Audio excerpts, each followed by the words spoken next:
Alors bonjour à tous. Aujourd'hui, nous allons parler des dispositions pour être apte à communier.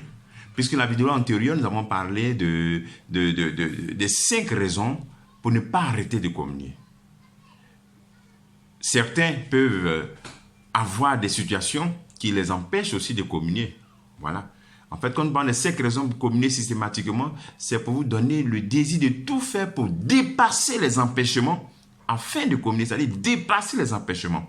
Aujourd'hui, nous allons parler de tous ces empêchements-là. Ce qui empêche à quelqu'un de communier, c'est-à-dire toi-même, tu t'excommunies. En réalité, Jésus n'excommunie personne. Donc, on va parler d'abord des raisons, des dispositions intérieures, les dispositions intérieures qui empêchent à une personne de communier. Voilà.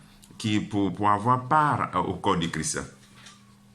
Dans ces dispositions intérieures, on s'appuie sur le passage de Paul, la première lettre de Paul aux Corinthiens, chapitre 11, verset 27, lorsqu'il dit « Ainsi donc, quiconque mange le pain et boit la coupe du Seigneur indignement aura à répondre du corps et du sang du Christ. » D'autres versions ont dit « mange et boit à sa propre condamnation ».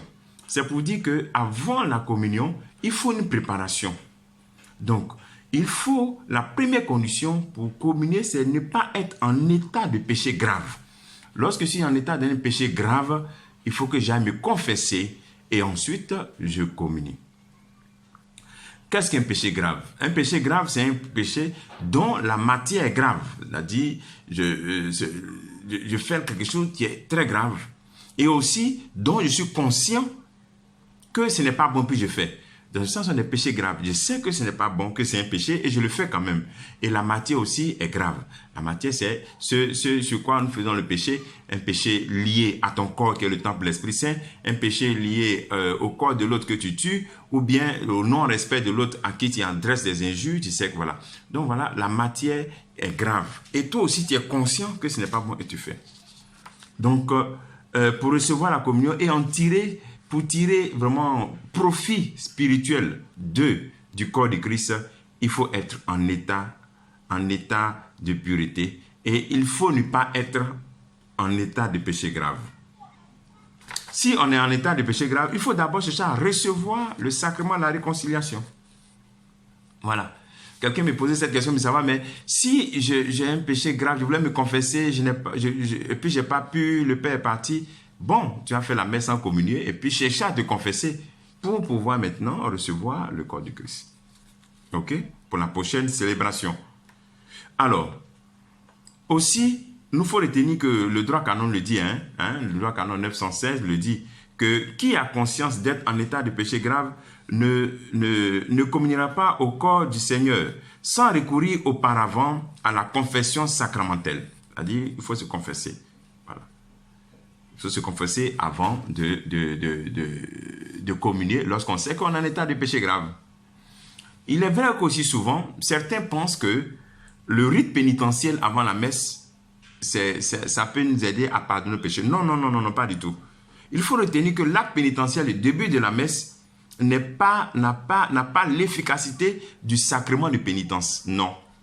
En fait, c'est un acte pénitentiel où nous nous reconnaissons pécheurs. Même si tu viens de te confesser juste avant la messe, on fait le je confesse à Dieu, l'acte pénitentiel avant la messe, pour reconnaître notre état de péché. Parce que notre corps a touché le péché, donc on reconnaît cet état devant Dieu. Voilà. Et donc, c'est très important de prendre les décisions pour se laver, pour se purifier avant de communier. Maintenant, une autre raison qui peut nous donner une disposition que nous devons prendre avant de communier, c'est le jeûne eucharistique. En général, l'Église, dans le canon 919, nous invite à laisser au moins 1 heure avant la communion sainte. C'est-à-dire, tu peux manger en même temps que tu fais la messe. Non, au moins 1 heure. La loi de l'Église recommande de s'abstenir de prendre tout aliment ou boisson, à l'exception de l'eau ou des médicaments, au moins 1 heure avant la sainte communion. Voilà, donc c'est cela. Donc voici les dispositions intérieures qui peuvent nous amener à communier ou à ne pas communier. Mais c'est nous-mêmes qui nous éloignons à partir peut-être du péché. Donc voici, quand tu es dans un péché grave. Mais étant dans un péché grave, ça ne veut pas dire que tu dois rester dans le péché. Tu peux chercher à sortir de ce péché-là. Voilà, quand certains disent non, je fais toujours le même péché, j'arrête. Non, mais tu peux arrêter le péché. Pourquoi est-ce la communion, tu arrêtes? Tu peux arrêter aussi le péché, il y a cette possibilité. Et maintenant, quand on parle de non, le Seigneur, quand j'ai dit dans la vidéo antérieure, que le Seigneur a toujours les bras ouverts pour nous accueillir.